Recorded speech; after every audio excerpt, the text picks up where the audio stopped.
Awakening in 1895. The first sensation was the weight, a crushing heaviness that pressed against her chest and ribs as though she had been wrapped in iron bands. The second was the silence, not the silence of a modern bedroom at midnight, filled with the faint hum of traffic or the soft buzz of electronics, but a deeper, stranger silence, layered with the creak of wood, the far-off tick of a clock, and the muffled shuffle of footsteps on carpet somewhere outside the door. When Evelyn Carter opened her eyes, she did not see the familiar glow of her phone screen charging on the nightstand. She did not see the pale morning light of her New York apartment filtering through gauzy curtains. Instead, her gaze met the carved canopy of an enormous bed, mahogany gleaming in the dim candlelight, heavy velvet draperies embroidered with golden threads cascading downward like a curtain on a stage. For a long moment, she simply stared upward, unable to comprehend what she was seeing. Her body felt wrong, heavy. She shifted, and the weight on her chest tightened painfully. With trembling fingers, she reached down, brushing against stiff fabric, layers upon layers of corsetry, stays, and laced bodices. The sensation was foreign and suffocating, as if she had been dressed for someone else's life. Panic surged. She bolted upright, though the corset allowed little bolting, and gasped at the room around her.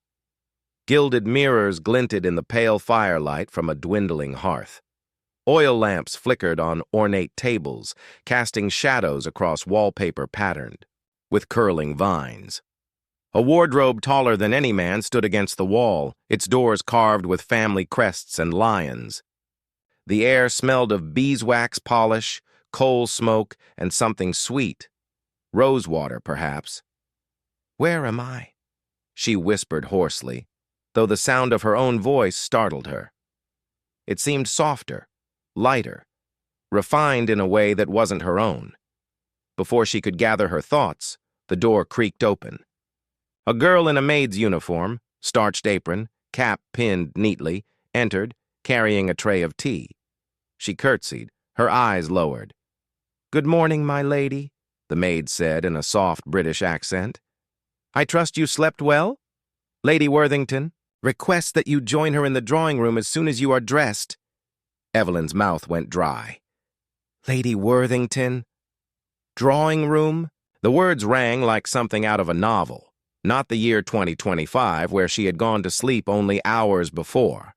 She opened her mouth to protest, to ask where she was, but the maid had already set down the tray, lifted a bundle of pale silk from the wardrobe, and turned with efficient movements. "Your gown for today, my lady, imported from Paris as requested." Evelyn blinked. Her mind reeled. She wanted to laugh, to scream, to insist that this was absurd. Yet the polished brass mirror across the room caught her gaze. She staggered toward it, hands trembling. The reflection that met her was not her own. The face was hers, and not hers. A cascade of dark chestnut hair framed a pale, delicate face, the kind she had only seen in oil portraits. Her skin was smoother, her eyes larger, her posture taller and straighter than she had ever carried herself before. Even the way she breathed was different, shallow and trained by the corset's grip. She stumbled back. This isn't real. But the floor was solid beneath her stockinged feet. The gown's embroidery was real beneath her hands, and when the maid carefully knelt to lace up her boots, Evelyn felt every tug as if the girl were binding her more tightly into this strange new world. The Dollar Princess, hours later. Evelyn found herself seated at a long mahogany table in a breakfast room gilded with sunlight and silverware. Across from her sat a woman who radiated authority, dressed in stiff black satin trimmed with lace. Her posture was flawless, her gaze sharp as diamonds. This, she realized, must be Lady Worthington. "My dear Evelyn," Lady Worthington said, folding her gloved hands with quiet satisfaction. "You look pale. I trust you are not unwell? The Duke of Ashfield is expected at dinner, and I will not have you fainting like some fragile debutante." Evelyn froze. Evelyn. That was her name, but it was also the name of the girl she seemed to have become. A strange fusion of her own identity and someone else's life. She swallowed hard, trying to mimic the refined tone she had heard in period dramas. I feel merely tired, my lady. Lady Worthington's lips tightened, though not with pity, with calculation. You must remember what is at stake, child. The Ashfield fortune is dwindling, but the title is sound. Your father's steel empire ensures a dowry large enough to secure the match. You are to represent us well. The words sank like stones in Evelyn's chest. Dowry, fortune, match. She understood, suddenly, with chilling clarity. She was a dollar princess. The term she had read in history books now wrapped around her like chains. Young American heiresses, shipped overseas in the late 19th century to marry impoverished British aristocrats. Money for titles, steel for crowns. A gilded bargain struck between two worlds, and somehow, impossibly, she had woken up as one of them. First test. The etiquette trial by afternoon, Evelyn was whisked into a drawing room filled with women in gowns the size of small tents and men whose collars looked starched enough to slice bread. Every eye turned to her as she entered, guided by Lady Worthington's iron hand. The American girl? Someone whispered behind a fan. She looks too bold, murmured another. Not nearly refined enough. Heat rose to Evelyn's cheeks. She wanted to snap back, to defend herself as she would in her own time, but Lady Worthington's nails pressed into her arm. A silent warning. Tea was poured. Conversations rippled. And then the test began. Lady Evelyn, a man with a curled mustache, said smoothly, I hear Americans take their tea with lemon. Surely that is not true. The room chuckled. Evelyn's stomach lurched. What was the right answer? She had no training, no handbook. She only knew her survival depended on playing this role. She forced a small smile, lifting her cup. Indeed, sir, but one must adapt to one's surroundings. Today, I take it as the English do. A ripple of approval circled the room, but as she sipped, Evelyn's hands trembled. Every gesture, every glance was a battlefield. One wrong word and she could be branded a fool. She realized then that her greatest enemy was not time itself, but the invisible rules of society, sharper than any blade. The night's end. When she was finally dismissed to her chambers that evening, Evelyn collapsed onto the vast canopy bed, her body aching from the weight of the gown and the strain of constant performance. She stared at the flickering firelight and whispered to herself, If this is the Gilded Age, how do I survive it? The silence answered her, heavy and unyielding. She thought of the coming dinner with the Duke of Ashfield, of the expectations crushing her shoulders. She thought of the maid's bowed head, the whispers of scandal in the drawing room, the cold calculation in Lady Worthington's gaze. Her heart pounded. She was not just a visitor here. She was trapped, and the Gilded Age had teeth. The glittering prison. The next morning dawned with a pale frost that silvered the edges of the manor gardens, though Evelyn could not see it clearly from behind the heavy velvet curtains of her chamber. The room was already warm with the steady glow of a coal fire, but that warmth did nothing to ease the chill running through her veins. Today would be her true test, the dinner with the Duke of Ashfield. She sat before the mirror while two maids laced her into yet another gown. This, one a pale lavender silk with pearl beading that shimmered in the lamplight. The corset pinched even tighter than the day before. Her ribs screamed, her breath shortened, but when she gasped, the maids only murmured apologies and pulled the laces snugger. Beauty requires sacrifice, my lady, one whispered gently. Evelyn almost laughed. Beauty required survival, she thought, grimly. Every stitch of this gown was meant to trap her, to hold her still and smiling while others judged whether she was worthy of being bought and sold like fine porcelain. As the maids worked, Evelyn stared into the mirror again. The girl staring back was composed, polished, and entirely unlike the person she had been only 2 days ago. There was a hollowness in her chest, an ache for her old life, for the world she had lost. But she could not allow herself to crumble. Not here. Not now. A dinner of masks by evening, the Worthington dining hall glowed with hundreds of candles, their flames mirrored in the glittering crystal chandeliers. Silver platters gleamed. Servants in black and white livery lined the walls, like silent statues. At the head of the table sat Lady Worthington, her presence commanding, and beside her the man who had been spoken of with such weight, the Duke of Ashfield. Evelyn had expected an old man, gray and stern. Instead, the Duke was younger than she, imagined, perhaps in his early 30s, with sharp cheekbones, neatly combed dark hair, and eyes that seemed to measure everything at once. He was dressed immaculately, though there was a weariness about him, as if his fine clothes were armor hiding the cracks beneath. When Evelyn curtsied before him, the Duke inclined his head. "Lady Evelyn Carter," he said. His voice was low, deliberate. "I have heard much of you." Her heart thudded. This was no mere dinner. This was a negotiation disguised as civility. The courses unfolded. Soup, roasted pheasant, lamb with minted peas. Evelyn barely tasted any of it. Each moment was another test. Did she know which fork to use? Did she sip her wine at the right pace? Did she smile enough but not too much? Did her laughter sound genuine?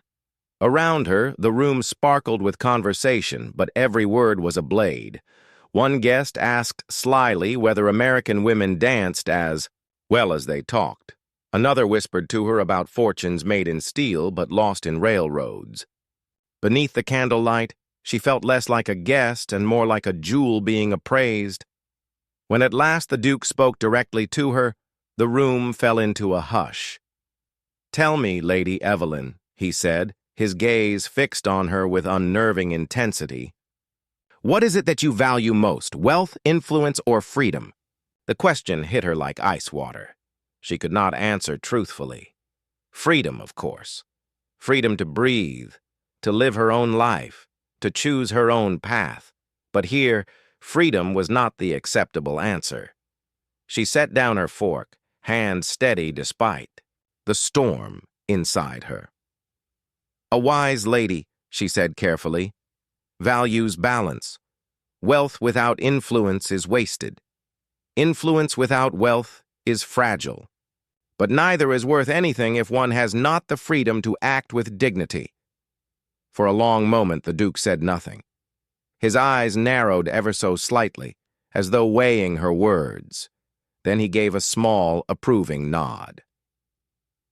Around the table, whispers rose again. Some disapproved of her boldness, others admired it. Evelyn felt the ground beneath her shift. For better or worse, she had left an impression. The prison of appearances that night. When she returned to her chamber, Evelyn collapsed into a chair before the dying fire. The gown was beautiful but suffocating. The jewelry glittered but cut into her skin. She tore off the necklace, her hands trembling. This was not freedom. This was a prison gilded with silk and diamonds. In the following days, the prison walls closed tighter. Every hour was scheduled. Morning calls, dress fittings, riding lessons, piano rehearsals. Every movement was observed, every word judged. The newspapers even printed gossip about her, whether she smiled too brightly, whether her accent betrayed her American origins. "Society is a performance," Lady Worthington reminded her coldly when Evelyn faltered. "You must play your role or be cast aside. Do you wish to shame us?" Evelyn bit back her retort. She wanted to shout that she had never asked for this, that she did not belong in their world. But the truth was cruel. She had no choice. She thought often of the servants she glimpsed in the corridors, maids who worked until their hands bled, footmen who never met her eyes. Even they, she realized, had more freedom than she did. They could whisper in the kitchens, sneak out for air, live without the crushing gaze of an entire nation upon them. Her prison was invisible, but it was real. Whispers in the corridor one afternoon, while wandering the long, drafty hallways, Evelyn overheard a hushed conversation. Two men stood near a doorway, their voices low but urgent. "Debts are mounting," one said. "The Ashfield estate cannot hold another year." "Then the marriage must be secured quickly," the other replied. "Her father's fortune will save us." Evelyn froze. Her chest tightened. She had suspected it, but to hear it spoken so plainly, she was not a bride. She was a transaction. When the men noticed her presence, they fell silent, bowing stiffly before slipping away. Evelyn's stomach churned. She wanted to run after them, to demand answers. But she knew the truth already. She was the steel heiress meant to buy respectability for a crumbling title. The walls seemed to close in tighter, a glimmer of rebellion. That evening, as the household gathered for another suffocating dinner, Evelyn found herself seated beside a young woman named Charlotte Fairchild, a cousin to the Worthingtons. Charlotte was sharp-eyed, her fan fluttering idly as she leaned close. "You don't belong here, do you?" Charlotte whispered, her tone laced with amusement. Evelyn stiffened. "Pardon?" Charlotte's smile was knowing. "You look at the world differently. The others stare at the chandeliers. You watch the servants. The others speak of fortunes. You speak of dignity. I see it in you. You are not content to be a pretty doll." Heat rose to Evelyn's face. She wanted to deny it, but Charlotte's words struck too close to the truth. "You should be careful," Charlotte added, her voice softening. "Society does not forgive women who step out of line. But—" She paused, her eyes glinting. "Perhaps you and I might look out for one another." For the first time since waking in this strange century, Evelyn felt a flicker of hope. Perhaps she was not alone in this prison. Perhaps, just perhaps, there were cracks in the gilded walls where rebellion could take root. End of Section 1 of Part 2. Evelyn lay awake that night, staring at the canopy above her bed. The glittering prison was real, but so was her determination. She would learn its rules, yes, but not to be broken by them. She would learn them so she might someday bend them to her will, and perhaps, in that small act of defiance, she would begin to carve a path toward freedom. The Secrets of the Manor. The first days of December crept in with a sharp bite of winter. Frost etched white lace across the manor windows, and the trees in the surrounding parkland stood black and skeletal against pale skies. For Evelyn, the cold was a relief. It reminded her of New York winters, of icy sidewalks and breath steaming in the morning air. Yet in Worthington Manor, the chill only added to her sense of imprisonment. The house itself seemed to hold secrets within its stone walls. At night, when the halls were dark and the fire in her room burned low, she often heard strange creaks and muffled voices. Sometimes it was only the wind clawing at the shutters, but other times it was footsteps, measured, deliberate, as if someone were pacing the corridor outside her door. When she would fling it open, there would be nothing, only the flicker of a lone candle guttering on a brass sconce. She began to wonder if this life, with its suffocating gowns and endless rules, was haunted not only by expectations, but by literal ghosts. The hidden letteret was one cold morning, while exploring the manor library, that Evelyn stumbled upon the first true secret. The library was a cavernous room lined floor to ceiling with books bound in leather, their spines gleaming in. The lamplight. Dust motes swirled in the beams of sunlight filtering through tall windows. Evelyn had come here seeking a moment of solitude, desperate to escape Lady Worthington's endless lectures about comportment and the necessity of pleasing the Duke. As she traced her fingers along the spines, she noticed one book that sat oddly, crooked. Curious, she tugged at it. To her surprise, the entire section of shelving shifted with a groan of old wood. Behind it lay a small hidden compartment. Inside, wrapped in ribbon, was a bundle of letters.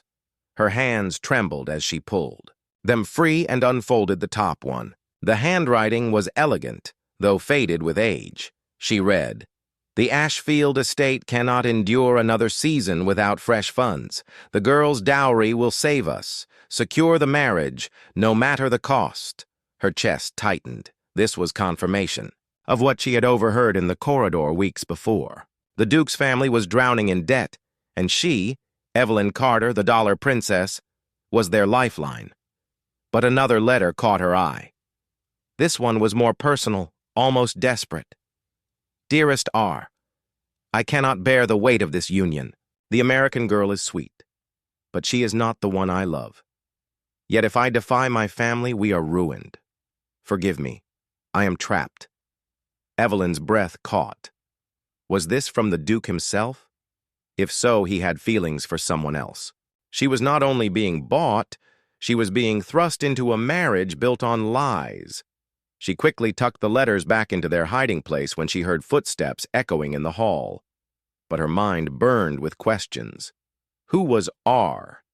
What did the Duke truly want? And could she trust anyone in this house? Below stairs that evening, restless and unable to sleep, Evelyn slipped from her room. She padded silently down the servant staircase, careful to keep her silk hem lifted from the dusty steps. She had seen the staff bustling about all day, their heads bowed, their voices hushed, but she had never truly spoken with them. Tonight, curiosity tugged at her. She found the kitchen still warm with the scent of baked bread. A few servants sat by the hearth, sipping weak ale after the long day. When they noticed her, they scrambled to their feet, bowing awkwardly. "Forgive us, my lady," one stammered. "We didn't expect—" "No," Evelyn interrupted gently. "Please, sit. I only wanted to see the heart of this house." They hesitated, but at her soft insistence, they returned to their stools.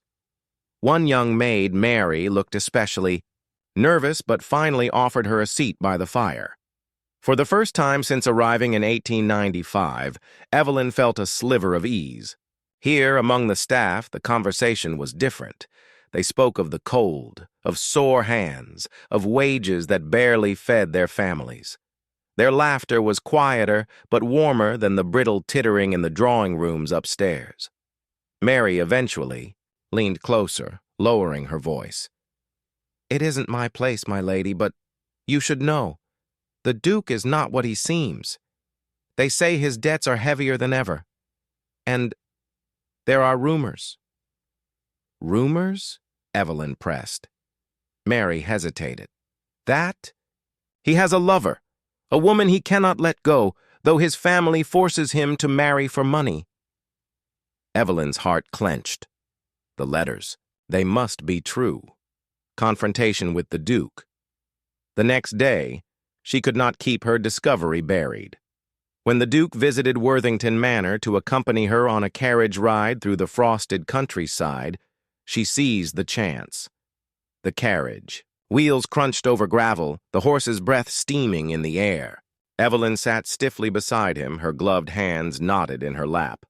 The Duke, with his calm, unreadable expression, seemed carved from stone. At last, she spoke. "I found letters, hidden in the library." His head turned sharply, eyes narrowing. "Letters? About debts. About someone else." Her voice faltered but steadied again. "Tell me, Your Grace, am I only a purse of gold to you?" For the first time, the mask cracked. His jaw tightened, his gaze darkened. He looked away, toward the frost-tipped fields. "You speak boldly for one so new to this world," he said at last. "Yes, my family is drowning. Yes, your fortune could save us, but do not think me heartless. I am as much a prisoner of duty as you are."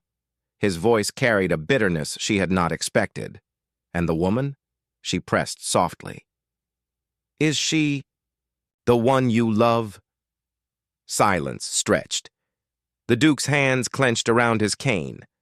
Finally, he said, "You ask questions that could destroy us both. Be careful, Lady Evelyn. This world does not forgive honesty." Evelyn turned her gaze to the frosted horizon.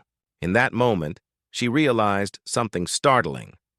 Beneath his cold exterior, the Duke was just as trapped as she was. Their cages were gilded differently, but cages all the same. The Manor's secret passage. That evening, back in the library, Evelyn found herself drawn again to the hidden compartment. But this time, she pressed along the edges of the paneling and discovered something more. A narrow door disguised as shelving. She slipped inside, her candle trembling in her hand. The passage was narrow and musty, winding deep into the walls of the manor. Dust coated the stone steps. Spiderwebs brushed her gown. Her heart raced, yet curiosity pushed her forward. At last, the passage opened into a hidden gallery overlooking the great hall below. Through a small grate, she could see the Worthingtons entertaining guests, their laughter echoing. None of them knew she was there, listening, and what she heard made her blood run cold. "The marriage must be announced soon," Lady Worthington was saying. "Before the creditors descend." "And if Evelyn resists?" another voice asked. "She won't. She cannot. The girl has no one here. She is ours to shape." Evelyn pressed a hand to her mouth, her chest heaving. They meant to trap her entirely. Not even the Duke's reluctance would save her. End of Section 1 of Part 3. Evelyn crept back to her room that night, heart pounding. She had uncovered secrets that could unravel everything. The Duke's debts, his forbidden love, the Worthingtons, ruthless plans. But knowledge was a dangerous weapon. And in the Gilded Age, those who carried weapons too openly often paid the price. For the first time, Evelyn realized she was no longer simply surviving. She was now playing a game of secrets, deception, and survival in a world where one misstep could mean ruin. The price of survival snow had fallen thick across the countryside, muffling the land in a silence so profound it felt like time itself had slowed. The grand lawns of Worthington Manor, usually trimmed to perfection, were buried beneath a white shroud. Icicles dripped from the eaves like sharp teeth, and the fountains stood frozen, their once bubbling waters turned into twisted sculptures of ice. Evelyn pressed her gloved hand against the frosty window pane, her breath fogging the glass.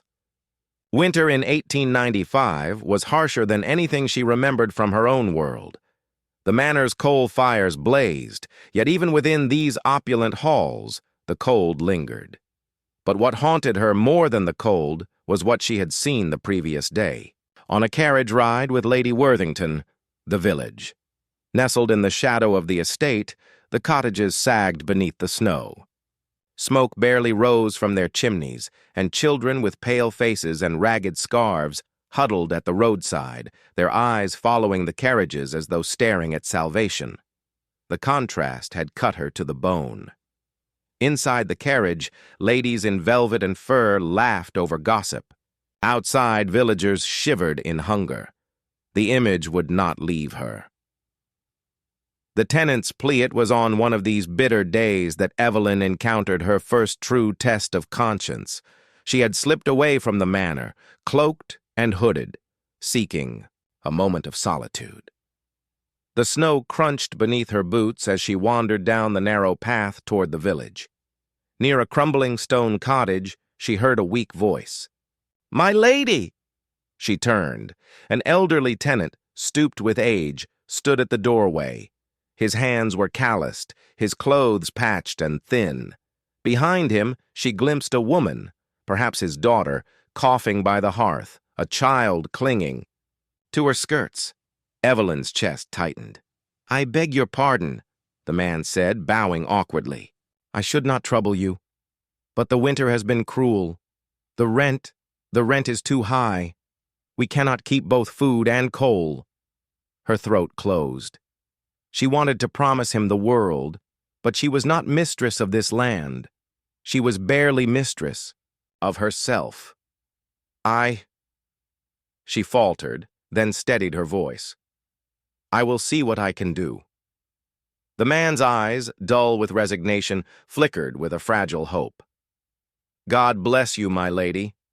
As she turned back toward the manor, her fists clenched inside her muff.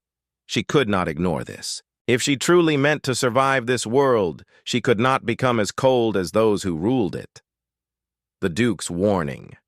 That evening, at yet another stiff dinner, Evelyn sat across from the Duke. He spoke little, as always, but his gaze caught hers, now and again sharp and searching. Afterward, when the guests dispersed, he approached her in the corridor. "You went to the village." It was not a question. Evelyn's breath caught. "Yes, they are suffering. The rents are impossible, the children are starving." The Duke's jaw tightened. "You think I do not know this? Do you think I take pleasure in it? My estates are drowning in debt.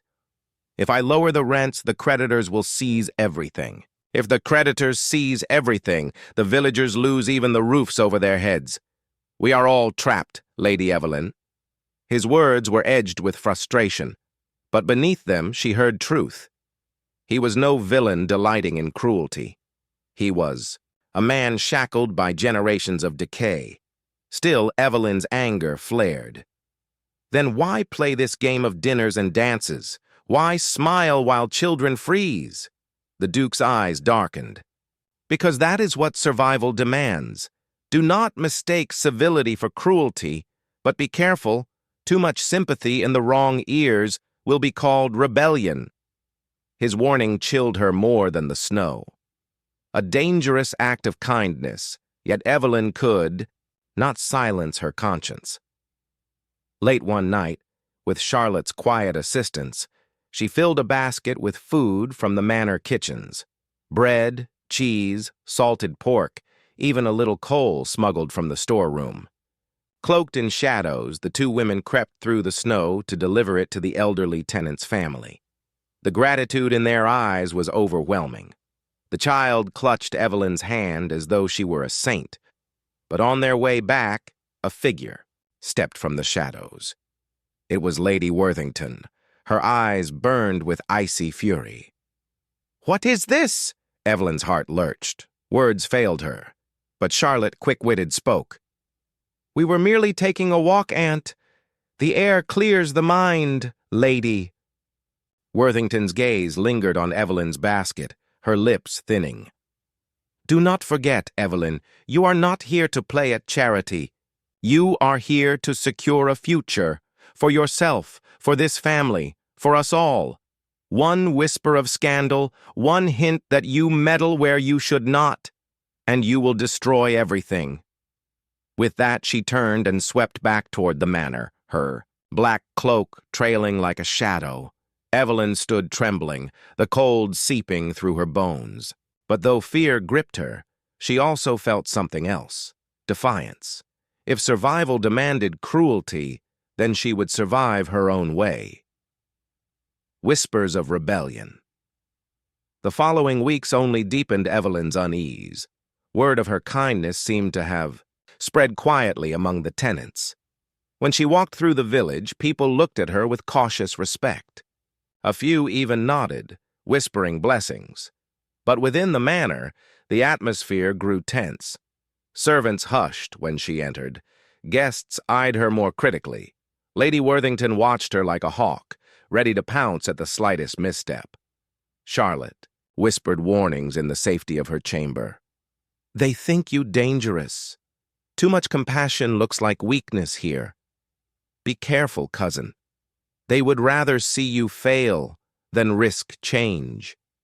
Evelyn realized then that she had crossed an invisible line. She had not only become a prisoner of appearances, she had also become a threat. The Christmas ball bee, late December, Worthington Manor hosted its grand Christmas ball, an affair of glittering chandeliers, gilded garlands, and music that soared. From a full orchestra, ladies swirled in gowns of red and gold, gentlemen in black tailcoats bowed and laughed. The scent of pine, oranges, and beeswax candles filled the air. To the guests, it was splendor. To Evelyn, it was hypocrisy. She stood at the edge of the dance floor, her smile carefully painted, watching lords and ladies twirl while knowing that only miles away, villagers huddled without coal. The contrast was unbearable. When the Duke approached, offering his arm, she accepted, if only because eyes were watching. As they danced, she whispered through clenched teeth, "How can they celebrate while others starve?" The Duke's gaze held hers, steady but weary. "Because if they do not celebrate, they must face the truth. And the truth is too heavy for most." Evelyn's heart pounded. She knew then that survival here would never mean silence. If she was to endure, she would have to walk a dangerous path, balancing compassion with cunning, kindness with calculation. End of Section 1 of Part 4 that night. As the ball faded into the early hours and the guests departed, Evelyn returned to her chamber. She pulled the curtains wide and stared out at the snow falling softly over the frozen estate. She whispered to herself, "I will not let this prison change me.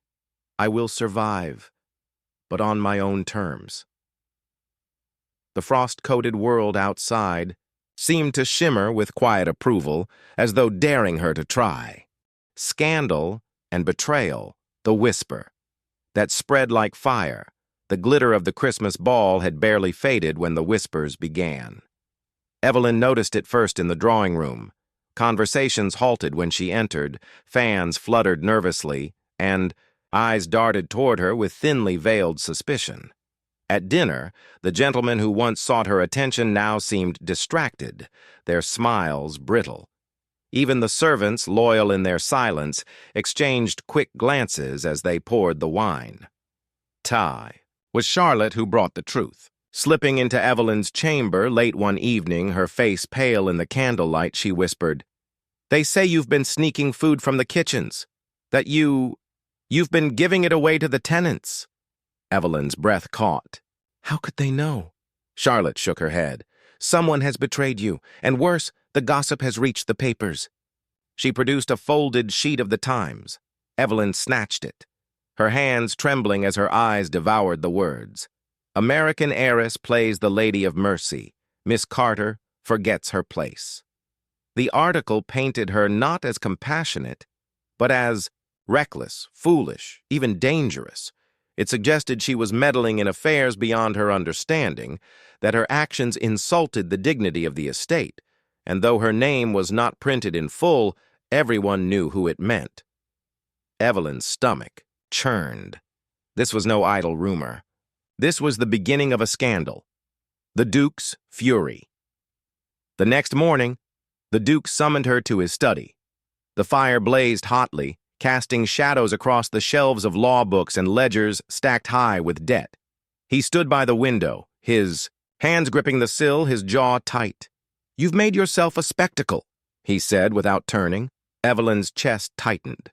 "I only wanted to help." "Help?" He spun around, his eyes flashing. "Do you understand what you've done? Compassion is not harmless here.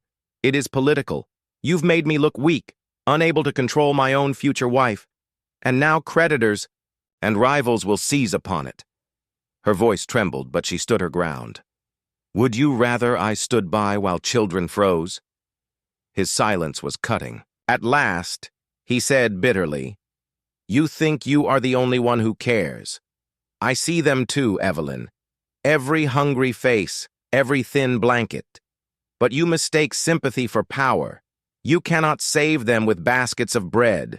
And if you ruin yourself in the attempt, you will not save anyone at all."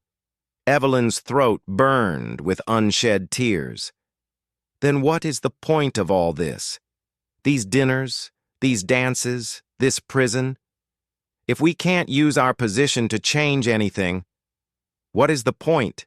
For a fleeting moment, the Duke's mask cracked. His voice dropped to almost a whisper.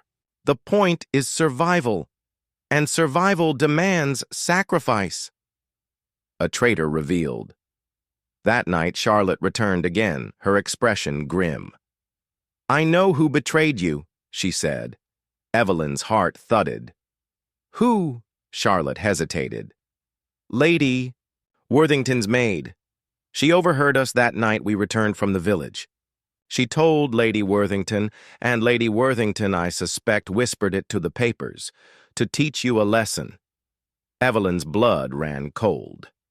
Of course. Lady Worthington, with her iron smile and sharp eyes, would never allow her to stray beyond the role she had been forced into. She means to break you, Charlotte said softly, to make you pliant before the marriage is sealed. If you fight her, she will destroy you. Evelyn sank into a chair, the weight of betrayal crushing her. She had thought herself clever, slipping food to the poor. She had thought her kindness would pass unnoticed. But in this world, every act was watched, every breath measured. The ball of the new year. Despite the scandal, society demanded appearances. By January, the Worthingtons hosted another grand ball, this one even more glittering than before, as if to erase the whispers with sheer extravagance. Evelyn was dressed in silver silk that shimmered like moonlight, her hair piled high with pearls. She looked the part of a perfect dollar princess, but inside she felt hollow. As she moved through the crowd, she caught the whispers again. Too bold, too American. Soft-hearted, unfit for duty. Beautiful, yes, but foolish. Her smile never faltered, but each word was a knife. When the Duke led her to the floor for a waltz, she forced herself to hold her head high. Around them, couples twirled, laughter and music filling the air. Yet Evelyn felt as if they danced, in a cage, the bars invisible but unbreakable. Do not let them see you bleed, the Duke murmured, his hand firm at her waist. They feed on weakness. She glanced up at him, startled by the unexpected softness in his tone.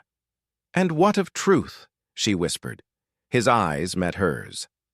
Truth is a blade. Wield it carefully, or it will cut you first, a secret ally later. That evening, as she escaped to the gallery above the ballroom, Evelyn found herself joined by Charlotte. Her cousin's eyes sparkled mischievously. You still have one advantage, Charlotte said. Evelyn raised a weary brow. And what's that? Charlotte leaned close. They underestimate you. They think you naive, soft, easy to control. Use it. Let them believe it while you learn their secrets.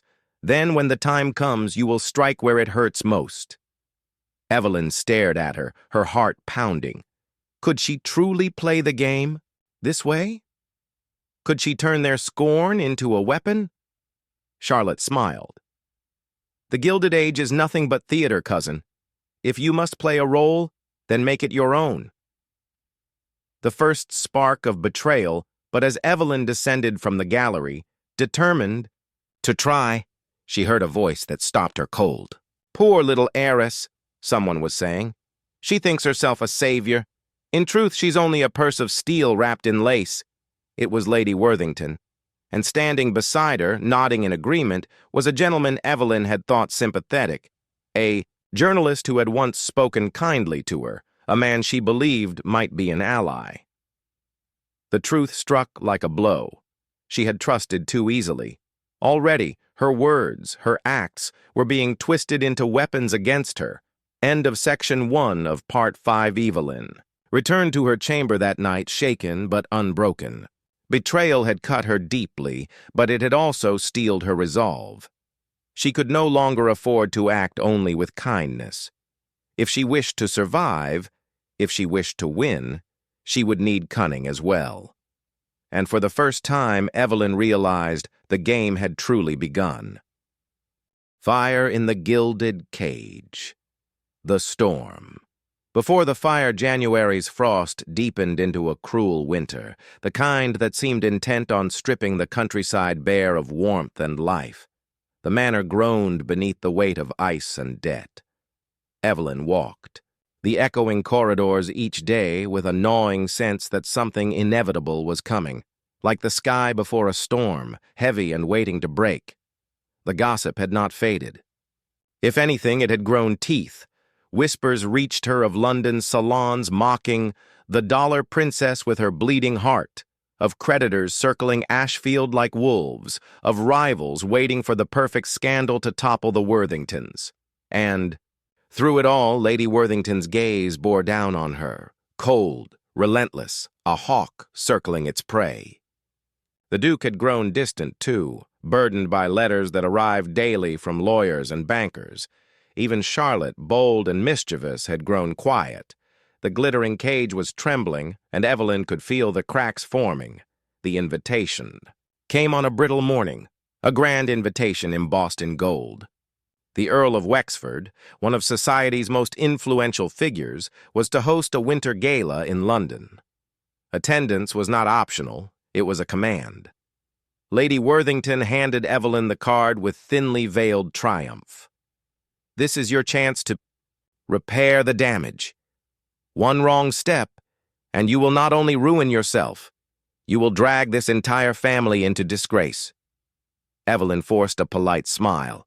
Inside, her heart thudded. London was a stage far greater than Worthington Manor. If she faltered there, the whispers would become roars. The gala in London. The gala was a spectacle of impossible grandeur. Crystal chandeliers bathed the ballroom in golden light. The air shimmered with perfume and the rustle of silk skirts. A full orchestra swelled as ladies and gentlemen, their jewels blazing, moved like chess pieces across the polished floor. Evelyn, in a gown of midnight blue satin, entered on the Duke's arm. Heads turned instantly. Conversations paused. She felt their eyes, hungry, critical, unforgiving. The night was a trial disguised as festivity. Every smile directed her way was edged with mockery, every compliment a veiled barb. "She has courage," one dowager murmured loudly enough to hear, "but courage is not refinement." "An American curiosity," said another, her lips curling. Yet Evelyn endured, her posture flawless, her smile calm. She had learned enough by now to know that defiance must sometimes wear a mask. But the mask began to crack when a journalist, yes, the very one who had betrayed her words to Lady Worthington, approached with a smug grin. "Lady Evelyn," he said, bowing mockingly, "will you be sharing bread with the tenants again this winter? Or will you leave charity to the churches where it belongs?" The room tittered with laughter. Evelyn's cheeks flamed. For one breathless moment, humiliation threatened to drown her. Then she lifted her chin and answered with a voice as steady as iron. "Better bread in hungry mouths than jewels wasted on empty hearts." The laughter faltered. Some gasped. A few even clapped discreetly. But Lady Worthington's face, pale with rage across the room, promised consequences. The fire had happened 2 nights later at Worthington Manor. The household had retired late from London, exhausted by the journey and the weight of the gala's aftermath. Evelyn sat in her chamber staring into the fire, her thoughts a whirlwind. She could not endure this life of masks much longer. She could not. Then she smelled smoke. At first she thought it was her hearth, but the scent grew thicker, acrid. Shouts echoed in the halls. Feet thundered. The door burst open. Charlotte, wild-eyed, her hair tumbling loose. "Fire!" she screamed. "The east wing is burning!" Evelyn leapt to her feet. Panic swept the manor as servants rushed with buckets, as flames licked the wooden beams and smoke billowed into the corridors. The air was thick, choking. Through the chaos, Evelyn saw the Duke, coat thrown aside, shouting orders, hauling fallen beams aside with his bare hands. For once, the mask of duty was gone. He was raw, desperate, human. And then Evelyn saw her chance, not to escape, no, not yet, but to prove herself, to show them all she was not some fragile doll to be gossiped about in salons.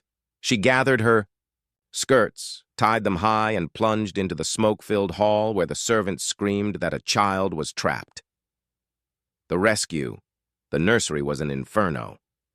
Flames devoured the curtains, heat searing her face. Evelyn covered her mouth with a shawl and pressed forward, her heart pounding like a drum. "Hello?" she cried hoarsely. "Where are you?" A weak sob answered. Beneath a fallen beam, a maid clutched a little boy, shielding him from the fire. Evelyn heaved with all her strength, dragging the beam aside. The maid staggered free, coughing, clutching the child. "Go!" Evelyn shouted, shoving them toward the corridor, but the roof above groaned. With a thunderous crack, a beam collapsed, striking her shoulder and pinning her down. Pain seared white-hot through her body. For a moment she thought it was the end, then strong hands seized the beam, lifting with a roar. The Duke's face appeared through the smoke, his eyes blazing. "Move!" he barked. Together they stumbled from the nursery, coughing, choking, half-blinded, but alive. Outside in the freezing night, Evelyn collapsed onto the snow. The child wailed but lived.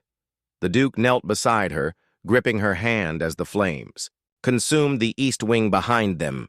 "You fool," he whispered harshly, his voice breaking. "You could have died." She managed a weak smile through the soot on her face. Then at least it would have meant something. The aftermath by dawn. The fire was subdued. Half the east wing lay in ruins, blackened stone and charred wood. The household was shaken, the servants exhausted, but no lives were lost.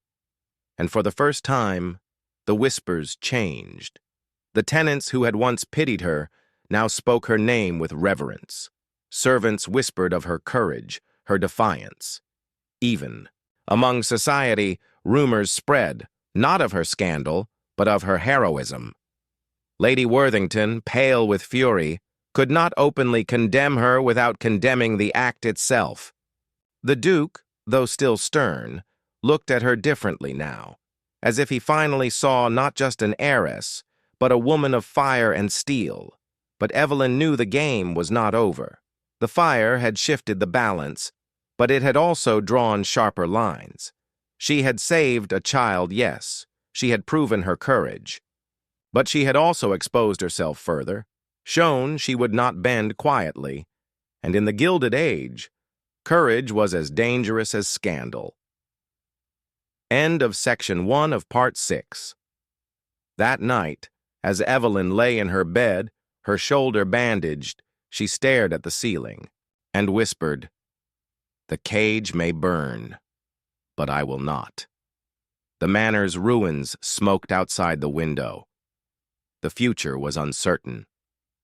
But for the first time, Evelyn felt not only trapped, but powerful. A legacy. Beyond the Gilded Age. The silence. After the flames, Worthington Manor no longer glittered as it once had. The east wing, blackened and gutted, stood as a scar against the winter sky. Charred beams jutted like broken bones, and the smell of smoke lingered in every corridor. Servants whispered about repairs. Creditors pressed harder than ever, and the household's carefully polished veneer of elegance was gone. Yet amidst the ruin, Evelyn felt strangely lighter. She had walked through fire, literally, and emerged alive. No ballroom whispers, no gossip columns, no cruel eyes could diminish the fact that she had acted when others froze. But survival was not the same as victory. She still lived in a cage, only now its bars were cracked and the world was watching. The Duke's Confession. One evening, as snow fell softly outside the ruined manor, the Duke came to her chamber. He looked weary, soot still haunting the creases of his coat. For once he did not carry the weight of titles or debts like armor. He was simply a man. "I owe you more than thanks," he said quietly, standing by the fire. You saved that child. And in doing so, you saved us all. The world speaks your name now with respect. Evelyn studied him. Respect can turn as quickly as it comes. You know that as well as I do. The Duke's gaze flickered. He hesitated, then stepped closer. You should know. I never wanted this. To make you a pawn. To marry for money. His voice faltered. I wanted freedom too, but duty is a chain I cannot break. Her heart clenched. She thought of the hidden letters, of the woman he loved but could not have. And her? Evelyn asked softly. Pain shadowed his face. She is gone. Even love bends beneath the weight of survival. For a long moment, silence stretched between them, raw, honest, fragile. Evelyn spoke at last. Perhaps that is the difference between us. You see only the chains. I see the cracks. And through cracks, light enters. The Duke looked at her with something like wonder. You are not what I expected, Evelyn Carter. Not at all, Lady. Worthington's last move. If the Duke softened, Lady Worthington hardened. The matriarch would not allow her carefully laid plans to crumble because her future daughter-in-law had found a spine. You have made yourself a spectacle again, she said coldly one morning, her voice sharp as frost. The fire has won. You admiration, yes, but admiration fades. Soon they will remember you are still an outsider, still American, still a dollar princess. Evelyn lifted her chin. Better to be remembered for courage than for cruelty. Lady Worthington's lips thinned. You speak boldly now, but remember this. Titles endure. Wealth fades. Love vanishes. Only obedience ensures survival. Defy me again, and I will see you broken. It was a declaration of war. Evelyn knew then that her battle was not with gossip or creditors. It was with Lady Worthington herself, the keeper of the Gilded Cage. The turning tide weeks passed. Repair crews arrived, creditors haggled, newspapers spun stories of heroism and scandal in equal measure. Yet Evelyn began to notice something new. When she walked through the village, the tenants bowed deeper, not out of fear, but respect. The servants looked her in the eye now, no longer seeing just an heiress, but a woman who had risked her life for one of their own. Even among society, whispers shifted. Some still mocked her, but others began to admire her boldness. She was no longer merely a dollar princess. She was a figure people watched, measured, feared, or even quietly followed. Charlotte was the first to name it. Do you see what you've become? You are more than a pawn in their game. You are a piece that moves on its own. Dangerous, yes, but powerful. Evelyn thought of it often. Power. Not the kind Lady Worthington clung to, brittle and cold, but a quieter strength, rooted in defiance and compassion. Perhaps that was her true survival. Not to conform, but to endure until she could reshape the game itself. A legacy chosen. The final test came in spring, when the creditors gathered for negotiations at the manor. Lady Worthington demanded Evelyn sit silent beside her, a doll to be displayed. Nothing more. But when the discussions grew heated, when bankers sneered about American fortunes and aristocratic pride, Evelyn rose. Her voice cut through the smoke of cigars and the shuffle of papers. Calm, steady, unshakable. You speak of debts and titles as if they are chains that bind us forever. But fortunes rise and fall. Titles fade. What endures is character. If this house is to survive, it will not be through deceit and cruelty. It will be through dignity, and through the strength of those who build it, both above stairs and below. The room fell silent. Men who had dismissed her as a foolish American now stared as if seeing her for the first time. The Duke watched, her with pride, though Lady Worthington's face was carved from stone. Evelyn did not save the estate that day. Debts do not vanish with words. But she saved something greater, her place in history. She would not be remembered as a pawn, but as a woman who spoke when silence was demanded. The reflection. Years later, when the ruins of the East Wing had been rebuilt and the gossip of her early days had faded, Evelyn often walked the corridors of Worthington Manor at dusk. Her children's laughter echoed down the halls. Her husband, the Duke, worked to restore the estate with her counsel, and the servants carried themselves with newfound dignity. But sometimes, when she passed the great mirrors in the drawing room, she remembered the girl she had been, waking in 1895 with terror in her chest, corset laced too tight, uncertain if she could survive even one day. That girl had been frightened, silenced, dismissed. This woman was not. She was proof that even within the cruel confines of the Gilded Age, light could break through the cracks. Final lines. Evelyn paused at a window overlooking the gardens, the spring air carrying scents of lilac and new earth. She touched the glass gently, her reflection shining back at her. "I was never just a dollar princess," she whispered.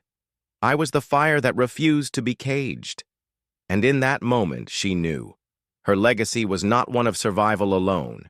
It was one of defiance, compassion, and a strength that echoed beyond her own age, into the hearts of anyone who dared to dream of freedom in a gilded world.